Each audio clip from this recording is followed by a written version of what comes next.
Jeez, picture quality looks horrible.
Okay, we might as well begin here tonight.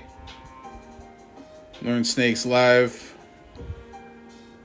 Pretty simple concept. I scroll through the group and talk about some of the posts.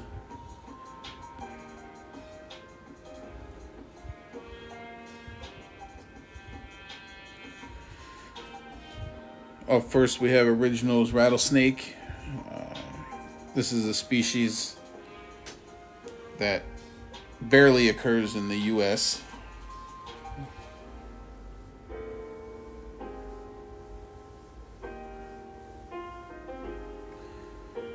But this nice close-up photo by Justin,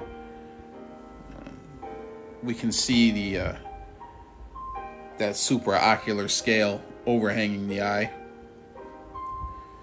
and we can also make out the heat-sensing organs, the heat-sensing pits between the nostril and the eye. And of course, this helps pit vipers detect, thermal, so warm-blooded prey. And these are features of a pit viper. So we're talking rattlesnakes, cottonmouths, and copperheads.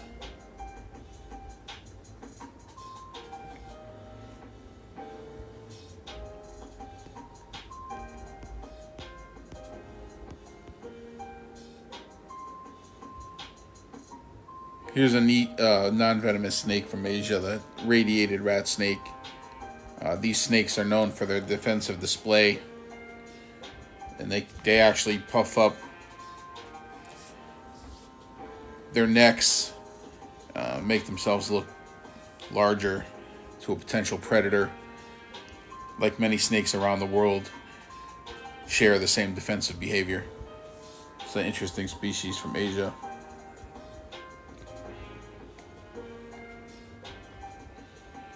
My friend Chris shared a wild rainbow boa. Not often we see photos of a wild rainbow boa. Peruvian Amazon. And this snake is well known for its iridescence. So the scales reflect light in a certain manner. And that's where the snake gets its name.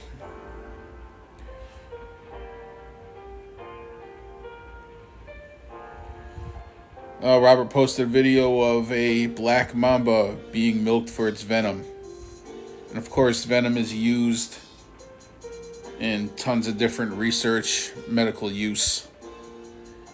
And of course, the black mamba is one of the most venomous snakes in the world. I don't like getting into listings and rankings and stuff like that.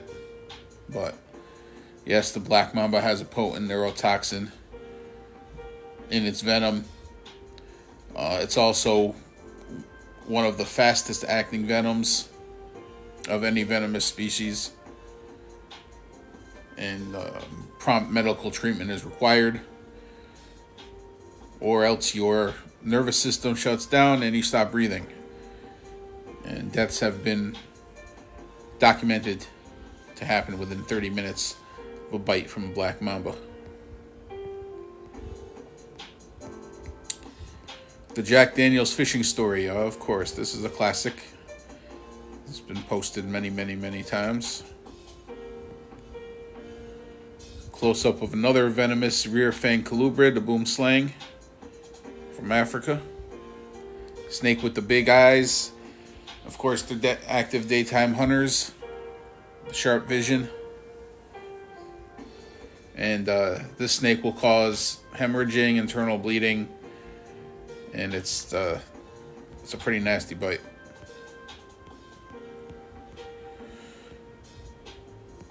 Yesterday I posted about the hook-nosed snakes. It's an interesting couple species we have in the southwestern United States, and they supposedly have the longest tongue of any U.S. native species. Now these snakes, they do feed primarily on scorpions and centipedes.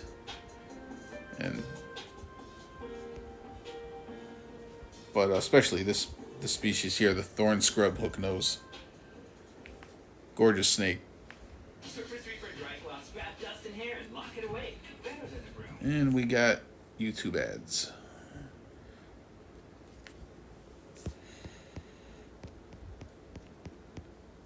Scrolling on, we have a juvenile black racer.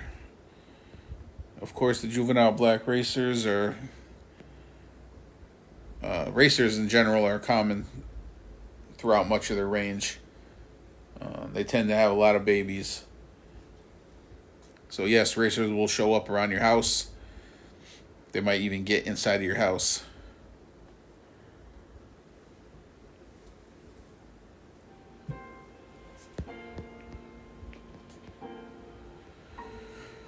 Corn snake from Alabama. Of course, the corn snake is a rat snake. It's a type of rat snake. Pantherophis. Non-venomous. Juvenile rat snakes, and corn snakes will eat amphibians and lizards. And as they get bigger, they kind of switch over to rodents, birds, bird eggs.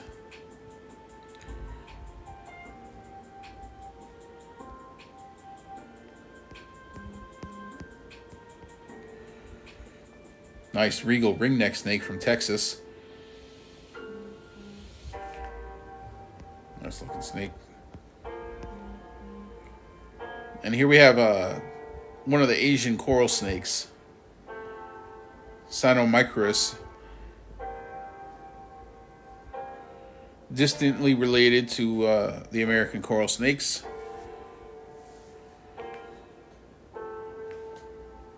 But just like the American coral snakes, they're venomous elapids. And there's several nice looking species over in Asia.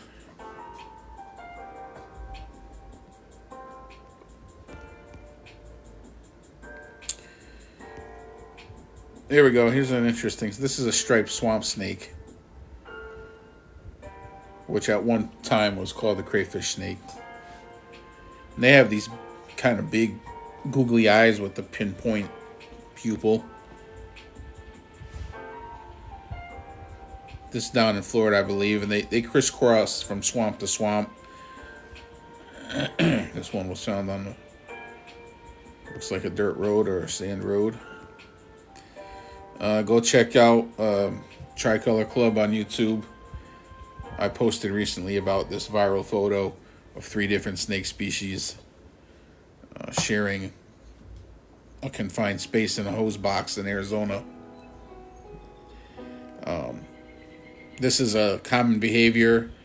That hose box probably provides a warm retreat at night, and probably a spot to get away from the sun during the heat of the day. Let's go and check out this. What do we got here? An ID request. A friend in Kent County, Delaware, posted this pic, and I wanted to see if anyone could ID it. Well, it's the cottonmouth, and there's no cottonmouths in Delaware. The farthest, the closest they get to Delaware is extreme southeastern Virginia. So, pic was definitely not taken in Delaware.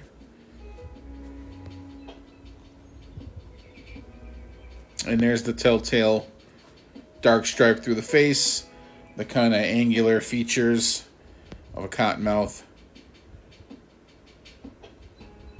And definitely not taken in Delaware. Let's go back to WSED here.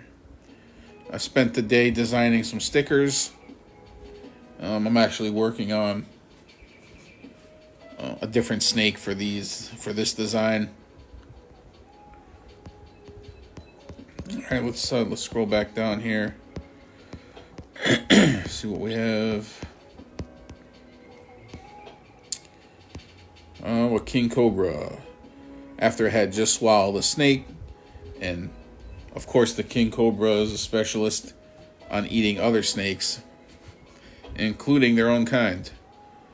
The king cobra is the longest venomous snake in the world.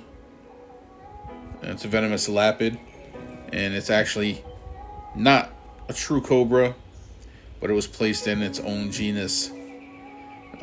It's distinctive from the true cobras, and it does spread a hood, but many elapids do have a hood not quite as pronounced as in the true cobras. What they do, they do have a hood. Again, it's a common defensive behavior shared by many snakes in the elapid family. Again, here's another photo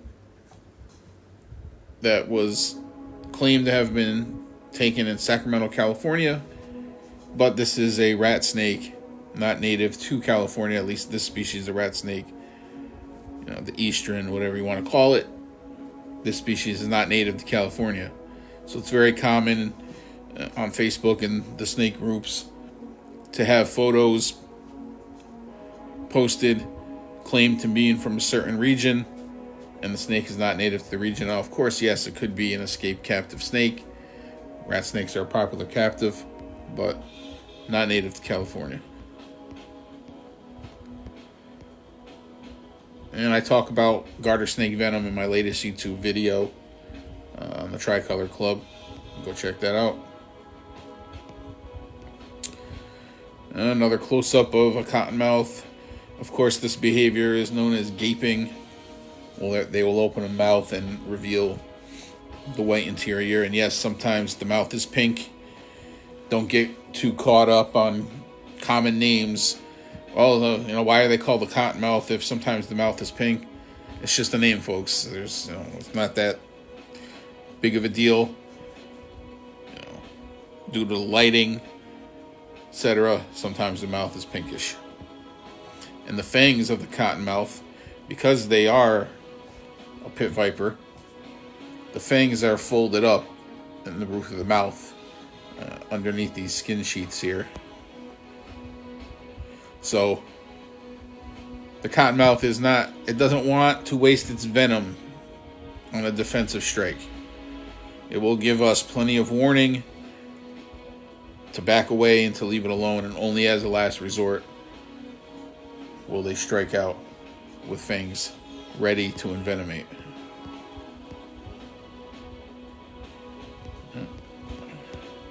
And here's the photo I mentioned earlier. This was pretty cool. This is a model of a puff adder with the fangs fully extended.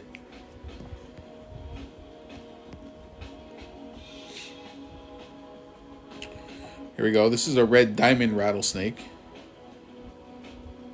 from Southern California.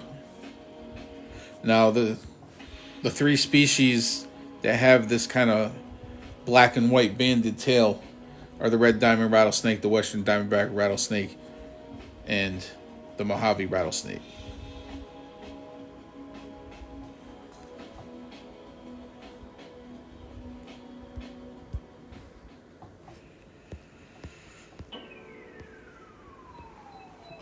Yet another cottonmouth. So from the top of the head, looking down at the top of the head of a cottonmouth, we can see the supraocular scales covering the eyes. So from above, you can't see the eyes.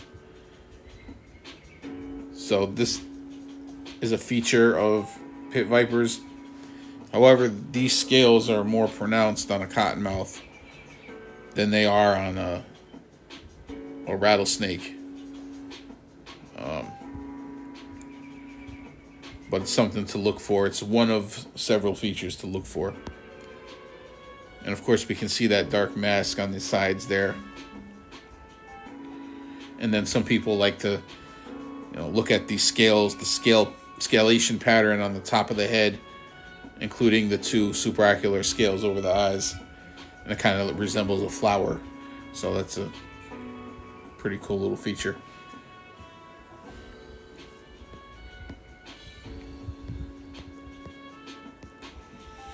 an African bush viper from Africa.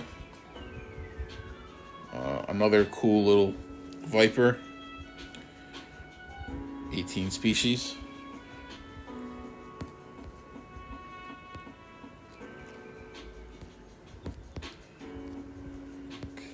Okay, what do we got? Oh, here we go. I shared this photo that Brian took 3 days ago when he went to relocate a Western Diamondback. The female was gravid, and she did. So he decided to hold on to her until she could give birth to her litter of babies, and then they were all released in the same region that they were really originally captured from. So, baby rattlesnakes are born with one segment on the end. You can see it here. That's called the button. They're born with one button, and each time the snake sheds, which can be several times a year, as they grow, they shed their skin. They add a new segment to that rattle, and they kind of interlock. And only then, when they add that second segment, can they now make a noise by shaking their rattle. One of the misconceptions about rattlesnakes is that you can tell the age by how many segments on their rattle.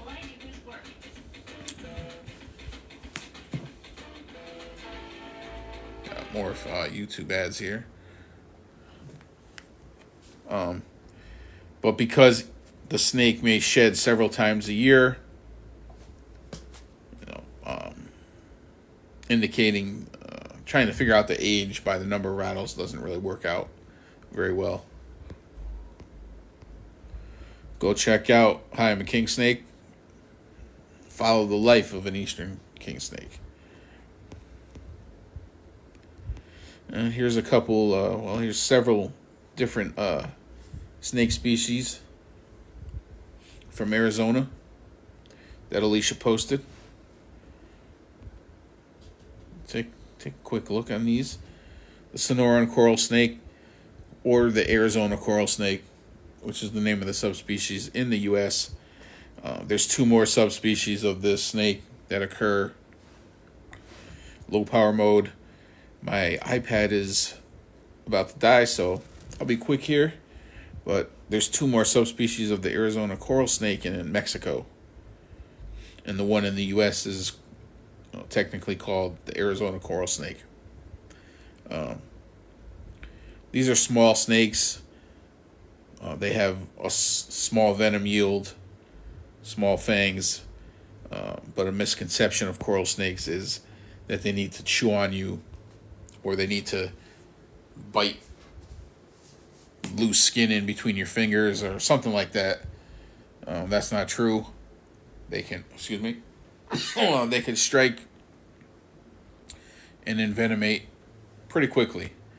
However, this coral snake has a small venom yield. Bites from this snake. Yeah, you should still, of course, go to the hospital and be observed for envenomation symptoms. But very small venom yield on these guys. Black-tailed rattlesnake. One of the most attractive species. Some of these are nice black and yellow, brown and like lemon yellow. Attractive rattlesnake species. And here's a red racer. It's the subspecies here of coach whip, but it's called the racer. It's just one of those weird snake name things that confuse people. The Arizona black rattlesnake. And here's a Sonoran lyre snake. This is another rear-fanged venomous snake. So I'm going to take a little drink here.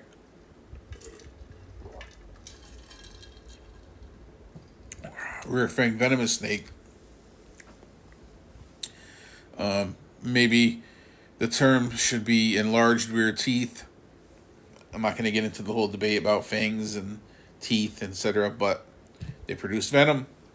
They're not considered dangerous to humans, but to lizards, that's a different story. The western thread snake, these tiny little guys, are non-venomous. They live mostly underground, easily mistaken for a worm. The long-nosed snake is a nice one of my favorite underrated species. They kind of got that elongated snout. They get their name, and they come in this kind of red, white, and black form, and then there's another form that has no red, black, and white, called the Clarus phase. And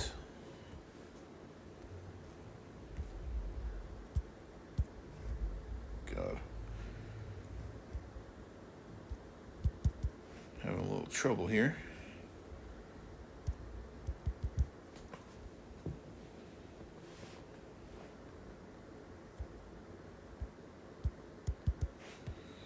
Well, since I'm having a little technical difficulties here, but since my iPad is running low, I'll just leave you here with the long-nosed snake. But thanks for watching. And I'll see you next time.